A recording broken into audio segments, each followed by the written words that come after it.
You've heard the advice, hire smart people and get out of their way.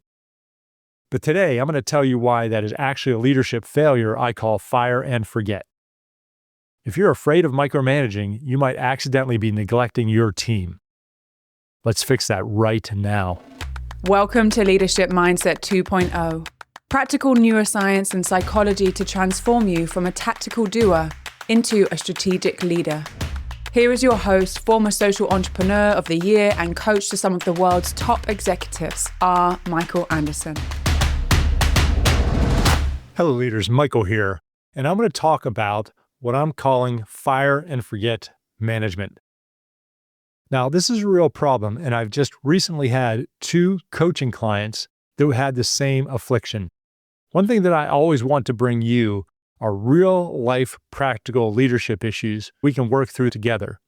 Because it's great to talk about theory, it's great to talk about all these principles, but when we can talk about what's actually happening in other leaders' lives, and I can talk to you about what's going on in their heads and how they overcome it, then it's probably realistically practical to you and possibly other people in your life or on your team. Now, what this fire and forget management is, it's when leaders are out there, and normally this is because they've had really poor leadership in the past, and they don't want to micromanage people. So they have people in their team, and what they tell the people is, just go do your job really well, and I'll leave you alone. Now, there's a lot of reasons these are issues, because your job is not to just put good people in and have them do their job. That is not what you're supposed to do. What you need to do is you need to put good people in those positions, and then you need to develop them. You need to coach them. You need to mentor them. Even if you don't know how to do their job better than they do, you still need to be involved. So if you find yourself disconnected from your team, if you find yourself not knowing how to add value to people on your team, if you find that your manager maybe or other people in your organization are asking you what's going on in a team or in a department that you are in charge of, that's going to look bad on you. And if you have people, and even if they're good people, even if they care, and even if they're talented, and you don't have your finger on the pulse, bad things are going to happen. Because those people have blind spots. They don't know everything that's going on. They need some oversight. They need to keep being evolved. And you're going to lose loyalty from them. You're going to lose the culture from them. They're not going to respect you and see you as a leader. And it's going to cause a lot of issues down the road. And that's exactly what I've been working with on 2 leaders just recently. I just got off the call with one of them today. And a couple of days before this, I had a very, very similar call. Now, there's a difference between micromanaging and auditing, because what both of these leaders said is like, hey, these are really capable people, and I don't want to micromanage them. You're right, you don't want to micromanage them.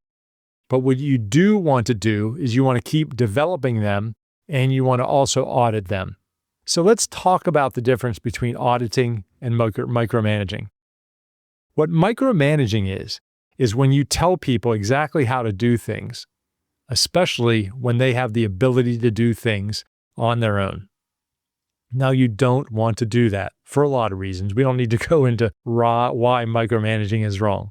However, every single person has blind spots, especially if you have other leaders on your team.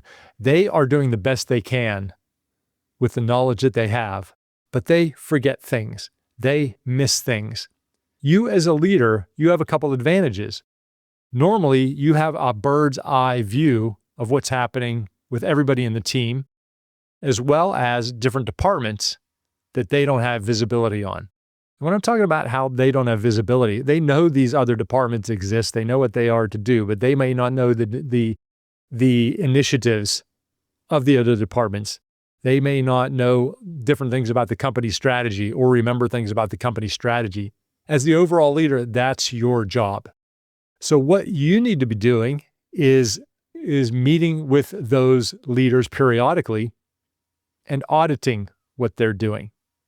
And what the audit is picking something and go very, very deep on it. If you have a leader that reports to you and they are bringing on a marketing manager, they might say, hey, I'm in the process of bringing on a marketing manager. And you might say, okay, well, how's that process going? And they say, good.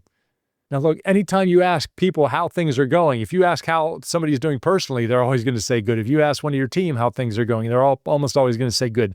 Good doesn't mean anything. So then what your next question is, okay, where are you at in the process? They say, oh, well, I'm at the beginning. So does that mean you have the job description yet? Or are you gathering candidates? And they say, oh, okay, I have the job description. You say, open up the job description with me. Bring it up on the screen and let's look at it together. Because here's the thing, they develop these, but when you get another set of eyes on them, especially you as the leader and the manager probably are thinking more strategically, you have more experience in this, chances are you're going to be able to say, okay, well, the first two parts are good, but you need to add this and you need to add this. You might coach them. Anytime you do a job description like this, make sure you have this in there. That is where your value add is. And then you might say, okay, what are you going to look for in this? What's your hiring process? What is your interview process? Well, I haven't really thought about that. Well, let's do that now. Let's talk through what that is. And then you can help strategically coach them and mentor them on the process. That is going to get them thinking more strategically. That's going to get you thinking more strategically. And then you're going to bring more strategy in to people's everyday lives. That's something I talk a lot about with leaders and managers on how to be more strategic. This is the way you be more strategic. You coach and mentor the people that you are working with. So what the auditing is finding things and going really, really deep. And you want to do that with different things that they're going into. Hey, how's this project going? Good. Okay. When you say good, what do you mean? What's the last thing? What did this customer say exactly on your last call? Who are you dealing with on the customers? Where are you at to budget? Bring up the dashboard. Let's look at the dashboard together. Let's look at the last project review together and just go and have a conversation about that. And you almost always are going to find things they can improve. And as a leader, you need to learn the right strategic questions for them to think strategically. Hey, how's so-and-so project going? Good. Okay, well, you may want to ask them strategic questions. Okay, so these are questions you would ask them. What do you see as the biggest risk to this project? They may have a couple ideas, and what you want to do is you want to flesh out those ideas. They might just have this blank look on their face, and then you might say, okay, well, here, it's important to always know the risks. Let's talk about the people involved and teach them how to come up with the risks of a project. And you can say, okay, another great question is, what is the critical path for this project? What absolutely needs to be done? And talk through that. What is going to determine of success or failure on this project? Let's talk about that. What does success look like for this project or this initiative? Let's talk about that. See, all these are really helping them orient into how they should be thinking strategically into a project, into pretty much into any initiative. And it also helps you come across as a strategic leader. And you should be asking yourself this on your projects and initiatives. And sometimes you might not always. So this is going to remind you of all those different tools that you need to do to bring those type of things in. In addition, every person that reports to you, you should, along with them, determine a development area. On one of the calls I was just on, he said, oh, this lady really does a good job.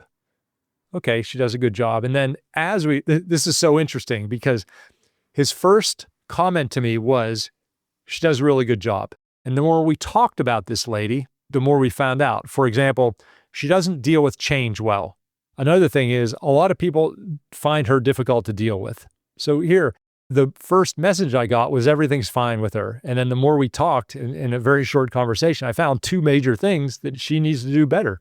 And so that was my job as a coach, and that's your job as a coach. And you don't get the answers by going surface level. You get them by going deeper. And they were because I was asking detailed, specific questions.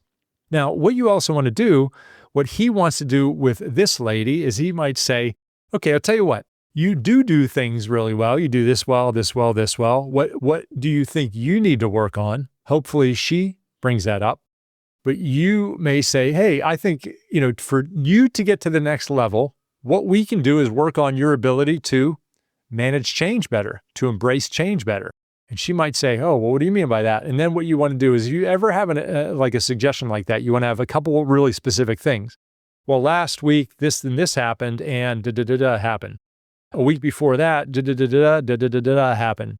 Because if you're going to bring something in that is a development area, for example, you need to have two or three really specific. You only need to spend a sentence or two or three on each one of them, but you need to bring facts into the situation so that there's no doubt about what needs to be changed.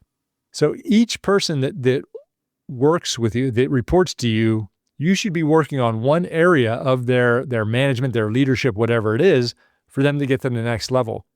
And that you want to be a theme with them over like a 3 to 6 to 12 month period. So every time you meet, maybe you do your every other week meeting with them, you can say, okay, how are you doing on embracing change? Where have you resisted change?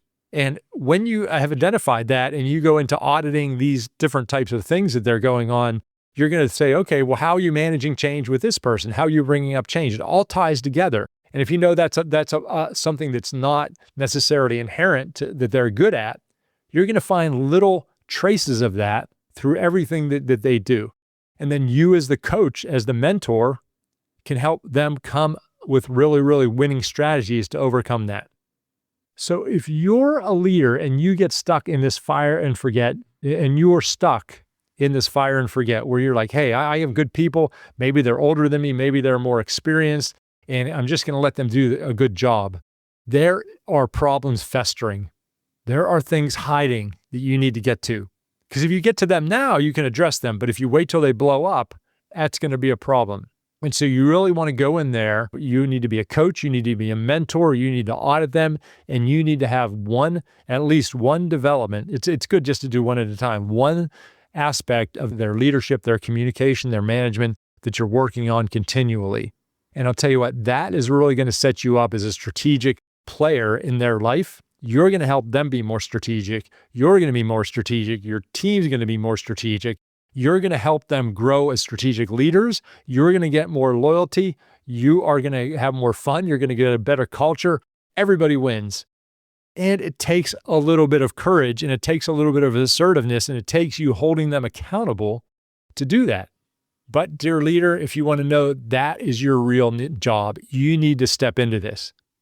Now, to make these changes, you need to go slow. Don't just in your next meeting tomorrow go, okay, I'm going to be doing this. I want to look at this. I want to look at this. This is how we're going to be doing things from now on. That could really freak people out. Maybe that's the right thing for you.